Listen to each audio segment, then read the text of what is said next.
Welcome to Red Baron Reviews. I'm Barron, and today we are taking a look at the newest addition to my EDC carry, which is the Spyderco Para 3.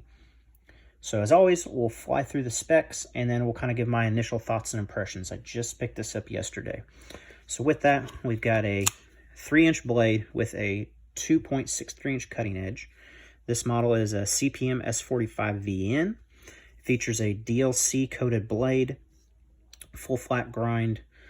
Overall length, we're looking at 7.27 inches. Closed, it is 4.27 inches.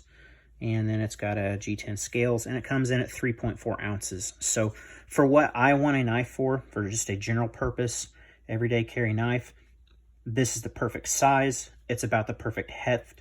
It's very solid construction, solid lockup, and so far I really like this knife. So we'll do a deep dive. For size comparison, I've got a Benchmade Rift. So, and this is roughly the same size as a Para 2.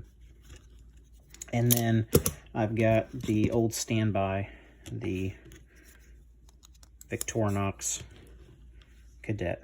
So there's your size comparison. So let's get back into it. As mentioned, this has a full flat grind, and it comes down to a really sharp tip, which I love. It adds for a lot of utility if you need to do intricate and fine work. That tip's there. The full flat grind is excellent for cutting and slicing. If you have to do minor food prep, if you're away from the kitchen, say you're at work and you need to cut an apple, something like that, it is excellent for that. If you need to open something in some hard clamshell packaging, you can use the tip to poke through, and then this will slice right through it like a razor. Just excellent full flat grind. The cutting edge, in my opinion, is perfect for an everyday carry setup.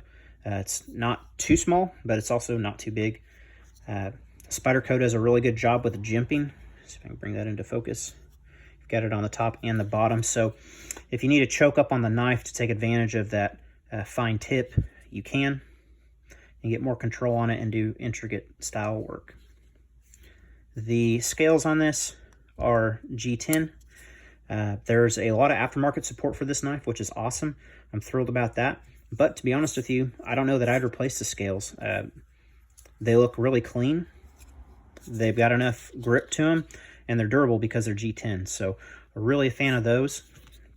We'll go back to the blade real quick. So that DLC coating, for those of you who aren't familiar with it, a lot of knives and a lot of firearms actually have DLC coating. So I have a 2017 Colt Cobra here.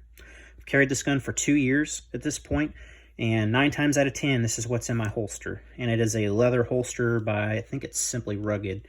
And so in and out of the holster at least once or twice a day. Where I live in a rural area, so I'm not really needing a whole lot of capacity. If I do go to a larger town, of course I'm going to carry an auto, but majority of the time this is what I carry, and the finish has held up really well, especially coming in and out of that leather holster. So I hope that it's the same with this blade. As far as the quality of the coating, we'll just have to see. Time will tell. While we got this out, the CPM S45VN, this is my first knife that's had that steel. Edge retention, I'm sure it'll be good. What I'm really curious, though, is to see how hard it is to sharpen. If I've got a knife, I want to be able to maintain it on my own without having to buy a bunch of special equipment. So hopefully it's easy to maintain. Time will tell. This features the compression lock. I will say I've got 2 gripes with this, the compression lock being one of them. It's not necessarily the lock itself, but it's how that comes into play when you open it. So when you pull this down and open it, for those who aren't familiar, there you go, you're locked. To close it, you pinch it, does the same thing. Now, if you're going to flip the blade open, watch where my finger is, right over this lock, and it'll kind of pinch you. And it's not the end of the world, but it's there. It's a thing. On the Para 2, I never noticed that, just mainly because it had a longer, more grip area. But that's one thing. Of course, with the compression lock, it's very similar to an Axis in that you can pinch the lock and then open, pinch it, and close, which is easier to do when you're not working around a tripod. It's not as easy or intuitive as a Axis lock on a Benchmade, for those who don't know. Just hold that dude down, open, close.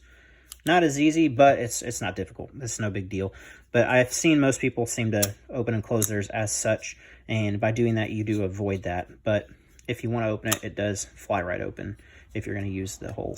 And then, of course, you can always do the classic. So there's that. My second gripe with this is the clip.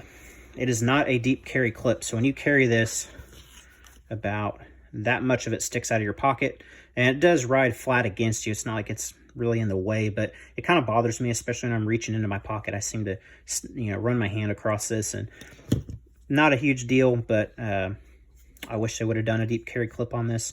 However, I have ordered one. So, and along with that, I ordered different color hardware to match the new clip. So stay tuned. I will have a video on that as we upgrade this a little bit. So yeah, really my only two gripes are where the compression lock sits, but there's always compromises. When you fit this many features into a knife this small, you're going to have compromises, and that's one of them. And then the clip, but otherwise I am thrilled with this. I mean, this is, for me, the ideal size for an everyday carry knife. So I'm really excited to see how this holds up. If you guys have any questions, let me know in the comments. As always, like, share, subscribe, and stay tuned for an update video on this when I get that new hardware in. So as always, guys, stay free.